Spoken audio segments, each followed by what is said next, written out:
For Wisconsin, the #1 offensive efficiency team in the country, spacing, I think, is going to be the key in this game. As Notre Dame showed, really the way to attack Kentucky is to spread the floor, draw those bigs outside the paint.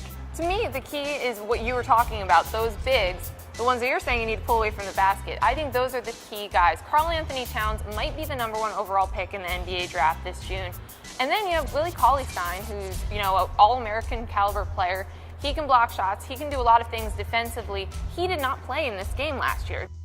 You always face a tough choice when you play Kentucky and how you defend the post. Do you play him straight up? Do you send double teams at Karl Anthony Towns? You saw Notre Dame basically try to play Towns straight up, and it bit him a little bit because he got in a rhythm, was able to score a lot of points. Wisconsin's not a team that fouls a lot. Kaminsky tries to avoid fouls. I think Kentucky will try to attack that matchup and get him going. So what adjustment does Wisconsin make to try to slow him down a little bit? I think that's the coaching key to the game. The coaching key from a Kentucky perspective is something I've been curious about all season long, and we haven't seen, in a close game what Cal will do. Who does he trust? Is he willing to take out the Harrisons if they're not playing well? Is he willing to ride Tyler Ulis? Those are questions that I'm really curious to see how Cal handles it after balancing the minutes all season long.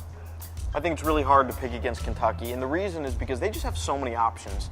I think that the versatility of their team, it's not just one guy that has to score, two guys that have to be able to do it. They have a lot of options late in games, and I think that's why sometimes when they've been in trouble, they've been down, they're able to get off the mat and figure it out. They wear you down because they have so many guys, and I just think for Kentucky to lose, you'd have to have 5 guys have an off night. Wisconsin would have to play perfectly, hit a ton of outside shots.